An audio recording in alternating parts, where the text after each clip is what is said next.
Hello hi friends. അപ്പം മദ്രാസ് മാറ്റിനി എന്നുള്ള ഒരു സിനിമ ഇപ്പം OTT റിലീസ് ആയിട്ടുണ്ടായിരുന്നു. ഞാൻ കണ്ടു. നല്ല അടിപൊളി ഒരു സിനിമ, എനിക്ക് ഇഷ്ടപ്പെട്ടു. എന്താണെന്ന് വെച്ച് കഴിഞ്ഞാല് ഒരു നമ്മുടെയൊക്കെ ഫാമിലിയിൽ കൊണ്ടൊരു ക്യാമറ വെച്ചിട്ട് ഷൂട്ട് ചെയ്ത് കഴിഞ്ഞാൽ എങ്ങനെ ഇരിക്കുമോ അതുപോലൊരു സ്റ്റോറി, അതുപോലൊരു അങ്ങനെ ട്വിസ്റ്റോ കാര്യങ്ങളോ, അതായത് നമ്മുടെ ലൈഫിൽ നടക്കുന്നതിന്റെ കൂട്ട് തന്നെ പ്രത്യേകിച്ച് മാജിക്കൽ മൊമെന്റോ ട്വിസ്റ്റോ അങ്ങനെ പ്രത്യേകിച്ച് ഒന്നും പറയാനില്ല.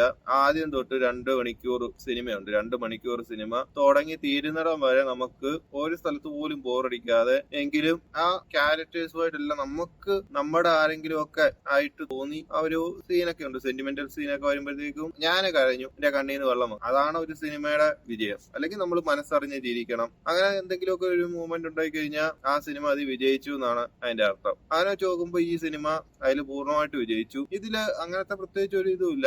ഒരു ഓട്ടോ ഡ്രൈവർ, ആ ഓട്ടോ ഡ്രൈവറിന്റെ ഫാമിലി നടക്കുന്ന കാര്യങ്ങള്, മക്കള്, ഭാര്യ, പിന്നെ ഏറ്റവും അവസാനം ആ പുള്ളിക്കാരൻ്റെത്. അത്രേ ഉള്ളൂ ഈ ഒരു സിനിമയില്. ഒരു പ്ലെയിൻ സ്റ്റോറി, ആ ഒരു പ്ലെയിൻ സ്റ്റോറിയെ നമ്മളുമായിട്ട് കണക്ട് ആയി. അങ്ങനെ ഞാൻ ഈ ഒരു പടം ഒന്നും പ്രതീക്ഷിച്ച് കണ്ടതല്ല, പക്ഷെങ്കിൽ സിനിമ കണ്ടു കഴിഞ്ഞപ്പം എനിക്ക് ഇഷ്ടപ്പെട്ടു. നമുക്ക് സിനിമ കണ്ടു കഴിഞ്ഞിട്ട് 4 പേരോട് പറയാൻ തോന്നൂലോ, ഈ പടം കണ്ടോ, കൊള്ളാന്ന് പറയാൻ തോന്നുന്ന രീതിയിലുള്ളൊരു സിനിമയായി പോയി ഈ മദ്രാസ് മാറ്റിനി എന്നുള്ളത്. ഇതിലെ ക്യാരക്ടേഴ്സ്, ആക്ടേഴ്സ് എല്ലാം ആ ഒരു ക്യാരക്ടറാണ് അതേപോലെ നീറ്റ് ആയിട്ട് ചെയ്തിട്ടുണ്ട്. പിന്നെ ആണെങ്കിൽ സത്യരാജിന്റെ ഒരു നറേഷൻ രീതിയിലാണ് ഈ ഒരു സ്റ്റോറി പോകുന്നത്.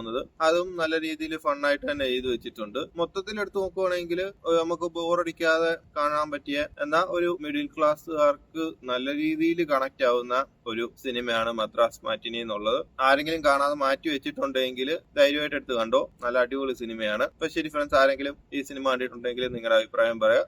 അടുത്തൊരു വീഡിയോ വീണ്ടും കാണാം.